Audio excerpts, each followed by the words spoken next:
Նրան տապանում հյուրընկալել եմ քաղաքական գիտությունների դոկտոր, հրապարակախոս Արկադի Վարդանյանին։ Պարոն Վարդանյան, շնորհակալ եմ հրավերն ընդունելու համար։ Ես նույնպես։ Այսօր Ստամբուլում տեղի են ունենալու ռուս-ուկրաինական բանակցություններ, ավելի վաղ Ուկրաինայի նախագահը հայտարարել էր, որ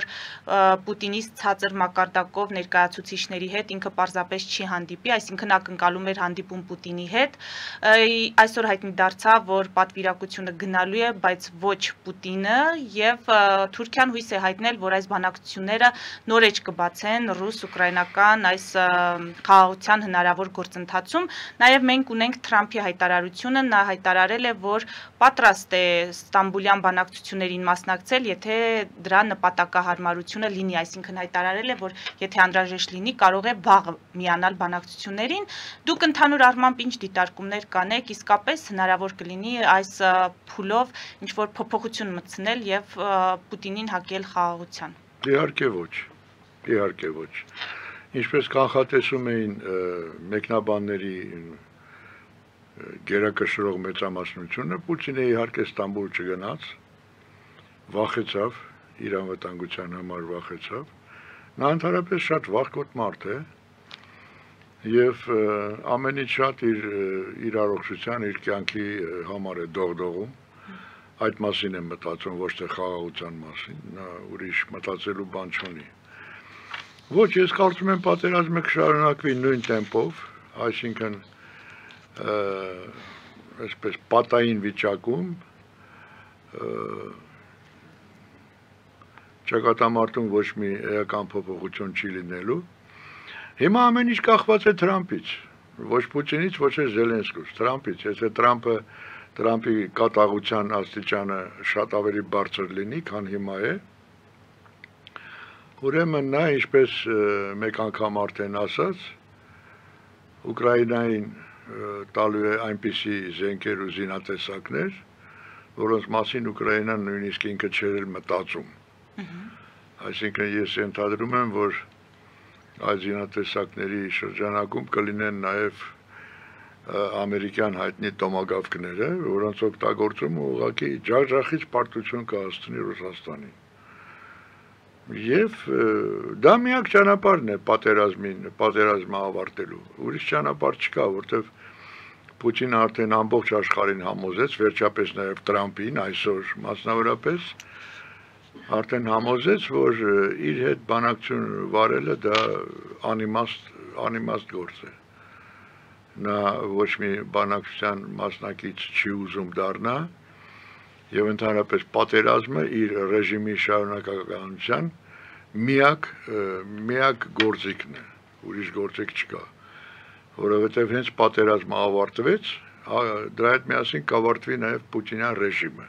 Նույնը կարելի է ասել Ուկրաինայի մասին։ Ասում են այնտեղ էլ Ուկրաինայի նախագահին պետք չէ որ պատերազմը ավարտվի, որովհետեւ այդ դեպքում ինքն էլ է ներքին խնդիրներ ունենալու։ Այո, Ուկրաինային պետք չի, հեչ պետք չի, որ պատերազմը ավարտվի, Ուկրաինային պետք է պատերազմը ավարտվի այն սահմանին, որը միջազգայինորեն ճանաչված է 91 թվականից, եւ այդ ճանաչման տակ ստորագրել է նաեւ Ռուսաստանը, այսինքն Ուկրաինան իհարկե կձգտի ամեն կերպ ավարտել պատերազմը հաղթանակով, բայց ոչ թե այս ստից ինչ-որ բանակցություններով, որոնք իրականում ոչ թե բանակցություններ են, այն ինչ-որ մայմուն պարացնելու ինչ-որ միջոց, որտեղ մենք տեսնում ենք ոչ մի բանակցություն, ոչ մի արդյունքի չի բերում, արդեն այս տարի դեռ ինչքան է, 1/4-ն է արդեն համարյա ավարտվում է արդեն տարվա, ոչ մի առաջխաղացում չկա, ոչ մի առաջխաղացում։ Մի քանի անգամ Ռուսաստանը ձևացրեց, թե իբրև զինադադար է հայտարարում,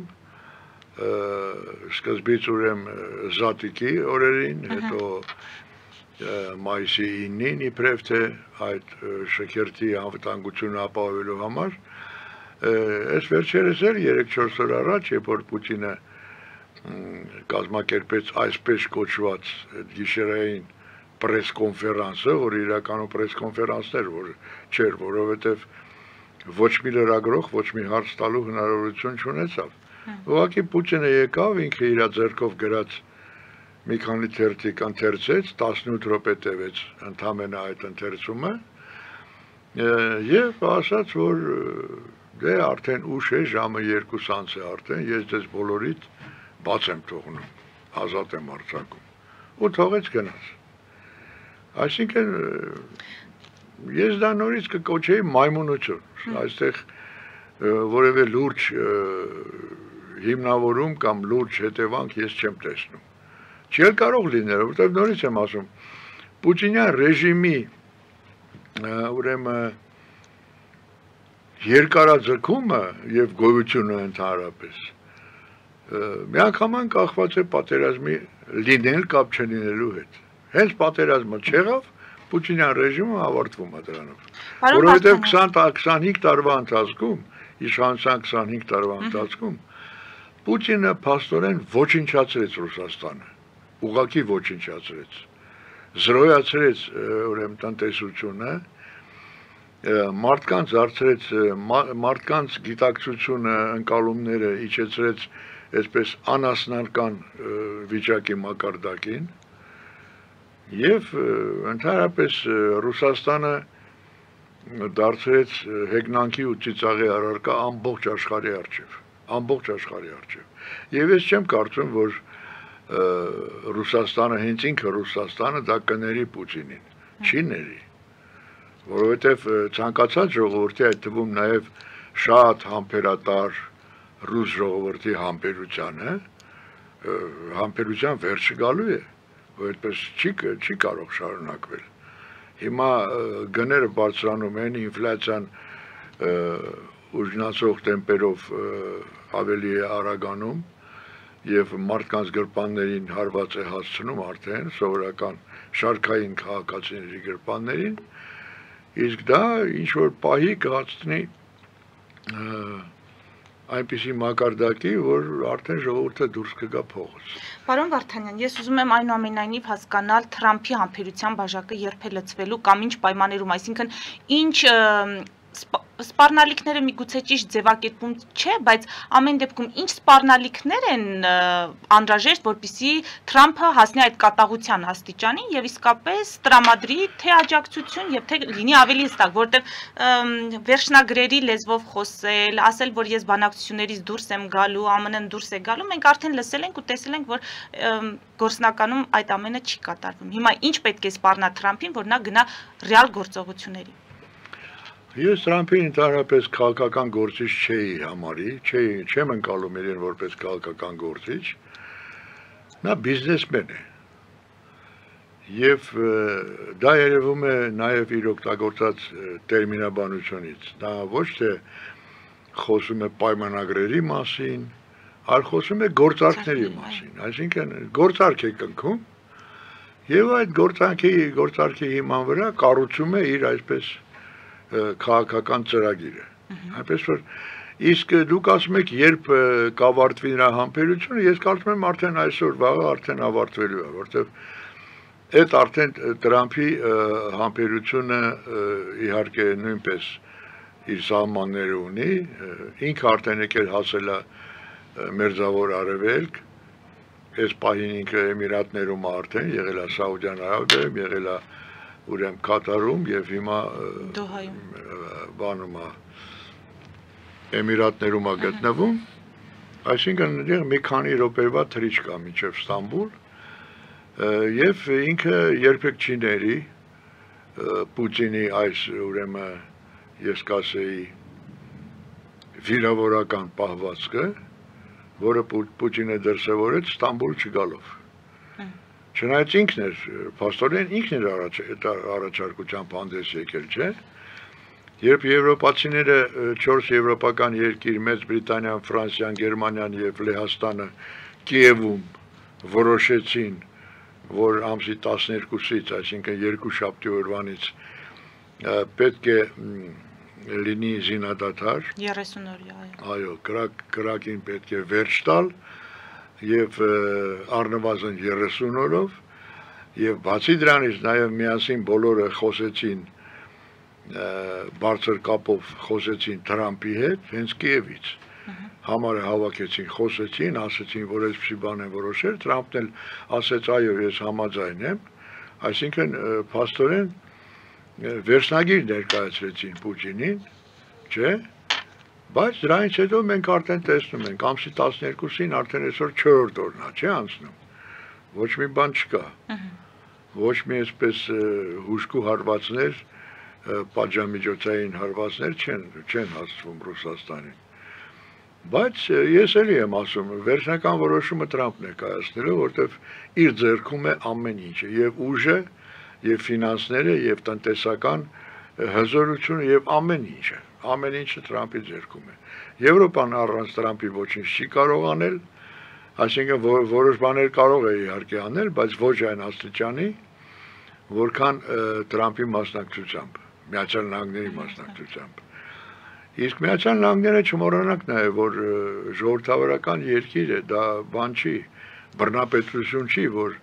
մեկ մարդու որոշմամբ այս կամ այն գործողությունը տեղի ունենա։ Տրամփը շատ լավ գիտի, որ կոնգրեսը իրեն թույլ չի տա անել այն ամենը, ինչը իր քմահաճույքից է ուրեմն դրդվում։ Երբեք դա չի հնարավոր չի։ Տրամփը այդ հաշվարկներն էլ է անում, այնպես որ ես կարծում եմ, որ այս մինչև այս շաբաթվա վերջ ինչ որ որոշակի հանգուցալուծում մենք կտեսնենք, կունենանք անպայման։ Որը կլինի միջանկյալ հանգուցալուծում։ Միջանկյալ, բայց եւ այնպես միջանկյալ լինելով հանդերձ նաեւ կլինի շատ այսպես ոնց ասեմ, շատ զգալի մոտեցում պատերազմի ավարտին, շատ զգալի մոտեցում, որտեւ հենց որ զենքը եկավ հասավ Ուկրաինա, եթե պատերազմը չի ավարտվում, եթե զինադադար չի հայտարարվում եւ չի էլ արվում, չէ՞, ուրեմն զենքը գալիս է, մեծականակ զենք է գալիս Ուկրաինան եւ Ուկրաինան արդեն սկսում է ինքը իր հարցերը լուծել ճակատամարտի ուրեմն իր հաջողությունների միջոցով։ Հարցերը լուծելը նշանակում է հետ շփոթել այն հատվածներից, որոնք օկուպացված են։ Այո, լիովին ազատել, վերացնել ուրեմն քանդել, վերացնել վերջնականապես այդ բանը, այդ Կրիմսկի մոստ կոչեցյալը, այդ կամուրջը, ապօրինի այդ ապօրինաբար սարքած կամուրջը եւ ռուսական Պուտինյան բանակին վրընդել ուրեմն Ուկրաինայի 1991 թվականի սահմաններից դուրս։ Բայց ես կարծում եմ դրանով էլ չի բավարարվի Ուկրաինան, որտեղ ուկրաինական զորքերի կազմում կան նաև 3 բավականին հզոր ռուսական զորամասեր, որոնք նպատակաուղղված են, նպատակ են դրել եւ հավանաբար կարող են այդ նպատակին հասնել։ Նպատակ են դրել հասնել մինչև Մոսկվա եւ տապալել Պուտինյան ռեժիմը։ Գրավել Կրեմլ եւ տապալել Պուտինյան ռեժիմը եւ պատասխանատվության ենթարկել բոլոր հանցագործներին։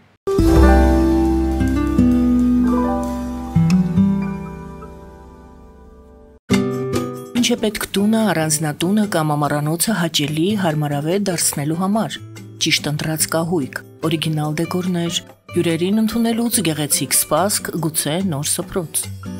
60-ից ավելի ճանաչված եվրոպական բրենդների ինքնատիպ, չկրկնվող եւ մատչելի ընտրանին Fortuna Home and Country House խանութ սրահում։ Նորավոճ սպասք եւ կահույք հորեկա բնագավառի համար, տեքստիլ, տնտեսական ապրանքներ, ամեն ինչ գեղեցիկ կյանքի համար։ Ընտրեք այն, ինչ վաղուց փնտրում էիք Fortuna Home and Country House-ում, ձեզ համար եւ որպես նվեր ձեր մտերիմների համար։ Երևան շիփինգ, սենսացիա ստեղ, հա։ Այո, ճիշտ եք եկել։ Սանդրոցներ Երևան ուղարկելը $2.99 օթանավով։ Այո։ Իսկ եթե դոլար ուղարկես, դոլար ստանան։ Մի տոկոս, հա։ Այո։ Իսկ որ տանեն տուն հասցնեն, էլի մի տոկոս, հա։ 2%։ Երասը ծրի է, էլի։ Ժողովուրդ սենսացիա, ծրի է։ Նորդ Հոլիվուդ կլենդել։ Jackpot հագուստի վաճառակենտրոնը վերաբացվել է Թահանգա քաղաքում։ Նոր տեսականի, նոր արժեքներով ու նոր զեղչերով։ Եվրոպական հագուստ եւ կոշկեղեն կանանց, տղամարդկանց եւ երեխաների համար։ Օծաներիք, ճամպրուկներ, պայուսակներ, գիշերանոցներ, գոտիներ եւ դրամապանակներ։ Մեծ ապրանքատեսականի, մեծ զեղչերով։ Համեցեք Jackpot Թահանգայում։ Հասցեն 7057 Foothill Boulevard։ Հեռախոս 818 813 2252 Jackpot։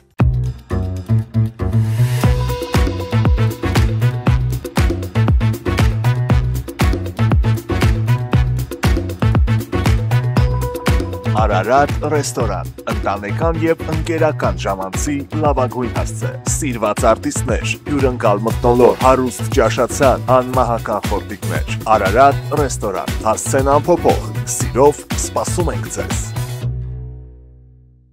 Ավելի քան 11 տարի աքսիոմետ վնասվածքաբանական վերականգնողական բժշկական կենտրոնում գործում են հենաշարժիչ համակարգի խնդիրների լուծման բոլոր ժամանակակից մեթոդները։ Հասցե Երևան, Տերյան փողոց 3 շենք, 42 տարածք, հեռախոս 010 522 882, 091 522 882։ Լավագույն պաղպաղակ, բնական, համեղ եւ մատչելի գներով պաղպաղակը կարող եք ձեռք բերել բոլոր հայկական խանութներում։ Պահանջեք հայկական պաղպաղակ, Թամարա պաղպաղակ։ Glendale West Pharmacy, ձեր ուղեկիցը տեղերի աշխարհում։ Ունեք հարցեր, զանգահարեք 818 548 5157 հեռախոսահամարով կամ այցելեք 1109S Glendale Avenue, Glendale CA 91 205 հասցեով։ Նոյան տապանի վազող տողում հայտարարություններ տեղադրելու համար այցելեք Երևան Իսահակյան փողոց 28 3-րդ հարկ կամ զանգահարեք 055 50 90 50 +1 818 967 567 կամ էլ կապվեք կոնտակտ Շնիկ NTM էլեկտրոնային հասցեով։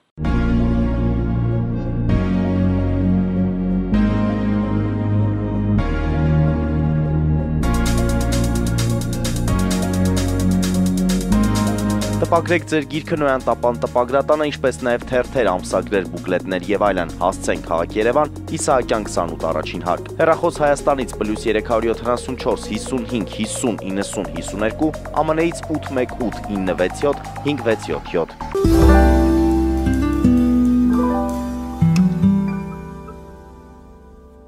Պարոն Վարդանյան, ըստ Թրամփի շատ մոտ են Իրանի հետ համաձայնագրի կնքմանը, թե Իրանը ինչ-որ չափով համաձայնել է պայմաններին։ Այս մասով ինչ դիտարկումներ կանեք, ինչ վերլուծություն ունեք։ Ես առաջին հերթին մեր շահերի մասին եմ մտածում, ես կարծում եմ, որ այն ձևակերպումը, որը դուք հնչեցրեցիք ձեր հարցում, ձեռնտու է մեզ համար, որովհետև Իրանի ու Միացյալ Նահանգների հարաբերությունների մերձեցումը ձեռնտու է Հայաստանին, այդ թվում նաև Հայաստանին։ Հասկանալի։ Եվ ես կարծում եմ, որ Իրանում դրա հետ զուգահեռաբար նաև ներքին կյանքի փոփոխություններ նույնպես լինելու են։ Այսինքն այաթոլլաների ռեժիմը արդեն տեսնում է, հասկանում է, գիտակցում է, որ այլևս այդպես շարունակել հնարավոր չէ, երկիրը կործանվում է, տնտեսությունը փլուզվում է, եւ Իսրայելի հետ այսպիսի ժողովրդի լեզվով ասած քյալլատալը բոլորովին ձեռնտու չի Իրանին, հենց Իրանին։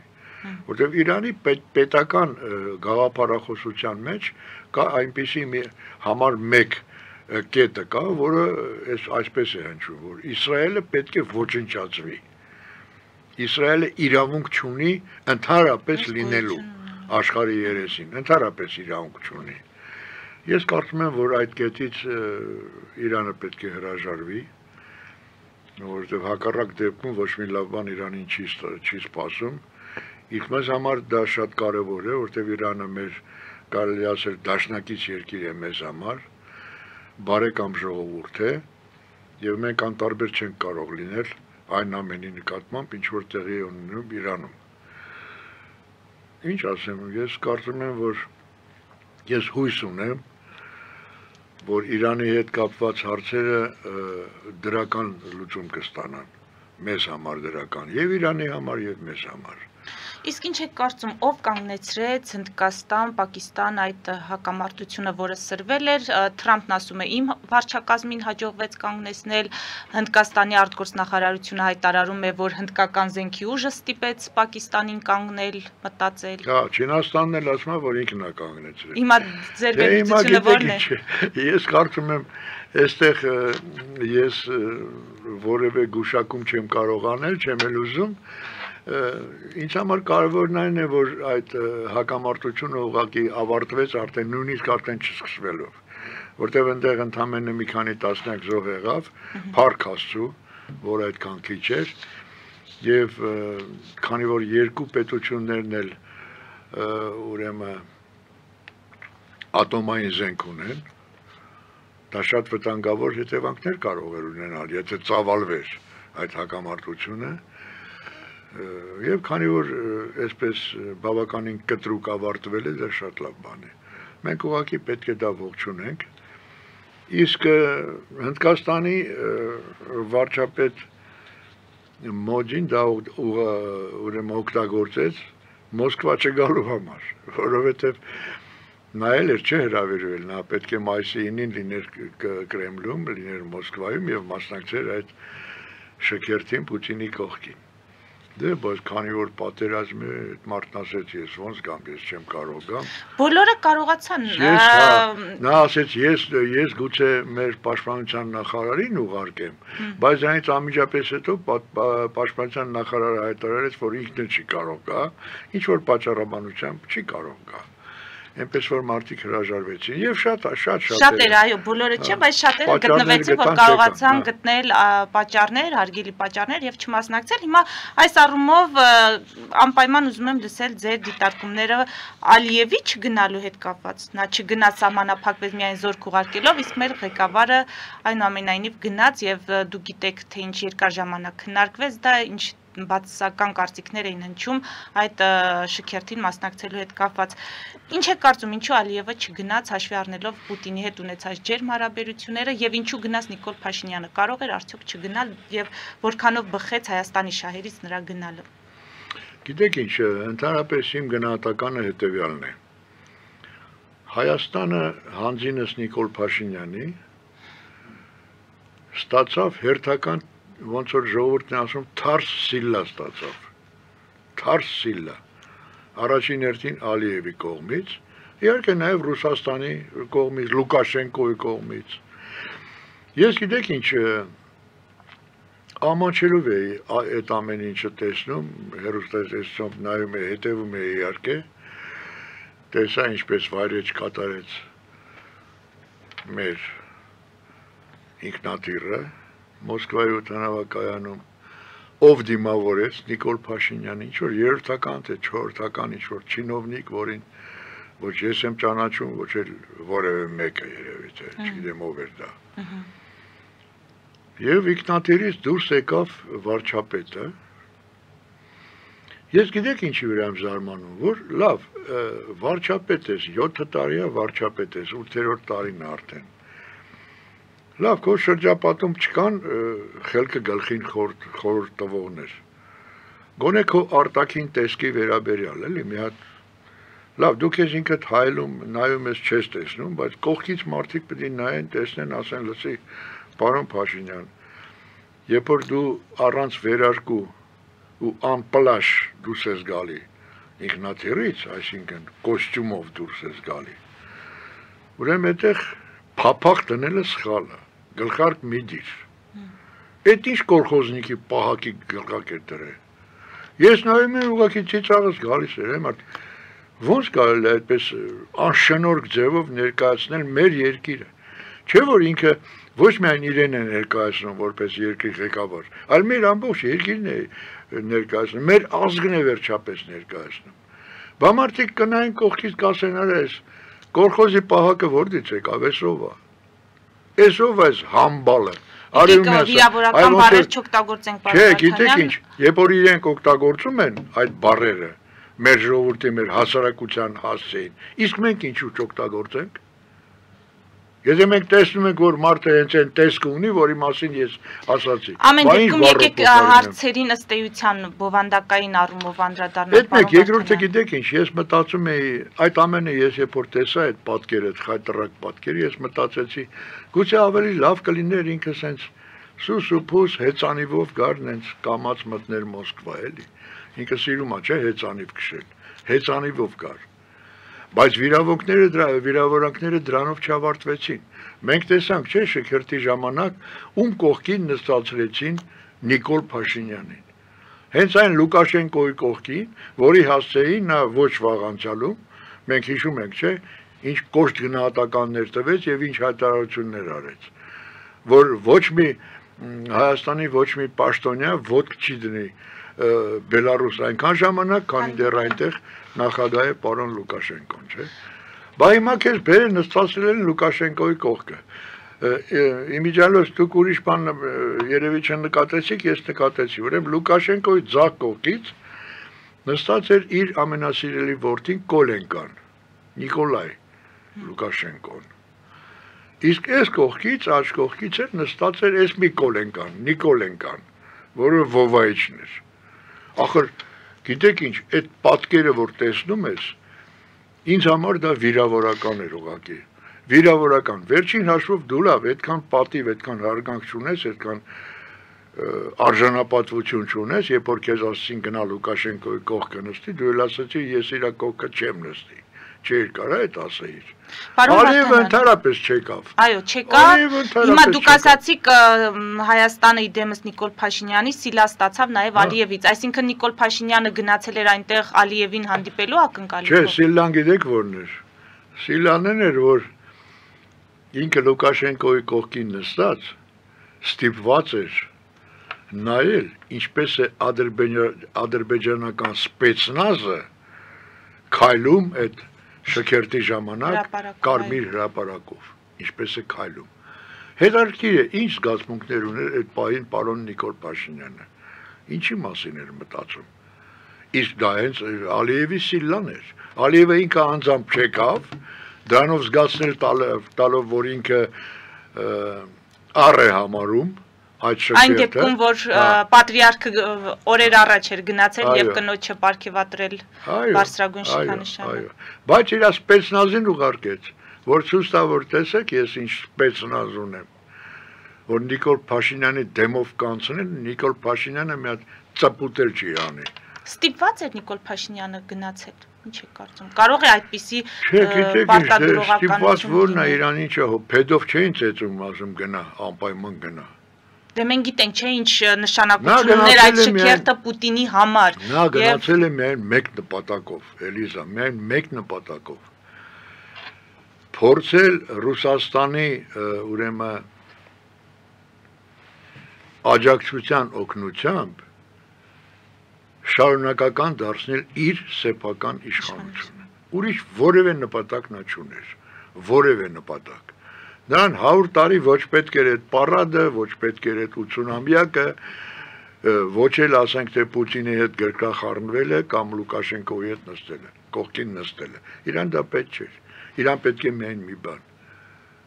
շարունակական դարձնել իր իշխանությունը, որտեղ ինքն էլ ինչպես Պուտինը, այնպես էլ ինքը շատ լավ հասկանում է, որ հենց այն պահից, երբ որ ինքը կզրկվի իշխանությունից, անմիջապես հաջորդ օրը կհայտնվի ուրեմն դատարանի նստարանին, դատապարտյալի նստարանին։ Քանի որ թեմային անդրադարձակ, պարոն Վարդանյան, դրանով էլ կարճ ամփոփենք։ Այդ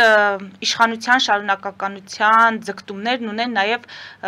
Ռոբերտ Քոչարյանը, այսինքն իրենք հավակնում են նորից վերադառնալ իշխանության, Սերժ Սարգսյանը իրենց վերջին հարցազրույցներն ասել, թե հանդիպումներն ասել, դրա մասին են վկայում եւ հիմա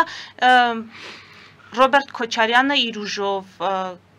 Սերժ Սարգսյանը իր թիմով, այս մարդիկ իսկապես ռեալ պայքարի մեջ են մտնում, թե իրանք այս ամբողջ տեսարաններով փորձելու են աջակցել Նիկոլ Փաշինյանին նորից վերարտադրվել։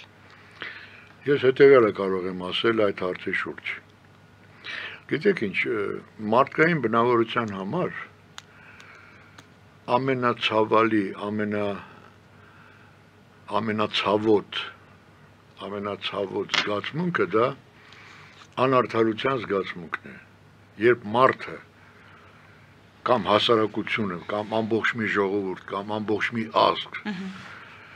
այդ անարդարությունը անընդհատ տեսնում է եւ տեսնում է, որ այդ անարդարությունը անընդհատ պարտվում է եւ ոչ մի կերպ չի կարող հասնել հաղթանակի, ապա դա բերում է այն վիճակի, որը մենք տեսնում ենք։ Շատ ժամանակ մենք ասում ենք, չէ, որ այս ինչ տարբերությունն է ժողովրդի մոտ, այս ժողովուրդը ինչու է այսպես հիասթափվել, այս ժողովուրդը ինչի ոչ մեկին չի հավատում, ոչ մի բանի չի հավատում, ոչ մի լավ բան չի տեսնում, ոչ մի պայքարի չի ուզում մասնակցի։ Բա ո՞նց մասնակցի, երբ որ գիտեք ինչ, արդարությունը հաղթում է միայն այն դեպքում, երբ այն ոտնահարողները, այսինքն հանցավոր հանցագործություն կատարած անձինք մնում են անպատիժ։ Այդ դա առաջին նշանն է այն բանի, որ արդարությունը չի կարող հաղթել։ Այդ դուք նոր տվեցիք ձեր հարցում մարդկանց անուններ, որոնց ես այդ անուններից ուղղակի զզվում եմ, դրա համար չեմ ուզում կրկնեմ։ Ուղղակի կասեմ երկրորդ եւ երրորդ իշխանազավթ նախագահները, որոնք ոչ միայն հիմա չեն փթում բերտերում, որտեղ որ իրենց իսկական տեղն է, մինչև կյանքների վերջը, այլ շարունակում են մնալ քաղաքականության մեջ, շարունակում են, ինչպես դուք ասացիք, ձգտել դեպի նորից վերադարձնել իշխանությունը, շարունակում են ուրեմն վայելել իրենց գողացածը, թալանածը։ Ախր չէ որ ժողովուրդը այդ ամենը տեսնում է, չէ։ Բոլորն են դա տեսնում։ Անկախ իրենց գրագիտության աստիճանից մարդիկ այդ ամենը տեսնում են եւ շատ լավ գիտակցում են։ Հետևաբար Նիկոլ Փաշինյանի վերարտադրվելու հնարավորությունները որքանով են մեծ, եթե հաշվի առնենք նաեւ Մոսկվայից աջակցություն։ Ես կարծում եմ զրոյական են, որտեղ գիտեք ինչ, կգա մի մոմենտ, մի պահ, երբ որ ժողովուրդը կհասկանա, որ Նիկոլ Փաշինյանը ոչ պակաս, եթե չասենք ավելին, ոչ պակաս հանցագործ է, քան են ձեր նշված երկու հանցագործները։ Իսկ դրանք երկուսը չեն, դրանք շատ են, դրանք հարյուրավոր են։ Եվ այդ ժամանակ Պուտինի օգնությունն էլ չի օգնի։ Չէ, այդ ժամանակ ես կարծում եմ Պուտինն էլ չի լինի, մենք քիչ առաջ խոսում ենք, չէ, Պուտինի հնարավոր մոտ ապագայի մասին։ Ես կարծում եմ, որ այդ ապագան շատ դառն է լինելու, շատ բացասական է լինելու։ Եվ իհարկե անդրադառնալու է նաև Նիկոլ Փաշինյանի ապագայի վրա, որովհետև ես բազմիցս եմ դա ասել, Նիկոլ Փաշինյանի իշխանությունը կավարտվի մոտավորապես միաժամանակ Պուտինի իշխանության հետ միասին, այսինքն երկուսն էլ միասին դուրս կգան, մեկը գուցե ողջ չմնա, մյուսն էլ ցմահ կնստի բերդում, որտեղ որ իր տեղն է իսկական։ Շնորհակալ եմ։ Ես եմ շնորհակալ։ Մեր դիտողներին հիշեցնեմ, որ զրուցում էի քաղաքական գիտությունների դոկտոր հրապարակախոս Արկադի Վարդանյանի հետ։ Մեր ուղիղ եթերները կարող եք դիտել Patreon հարթակում, այդ հարթակում նաև աջակցել մեզ էկրանին երևացող QR կոդով։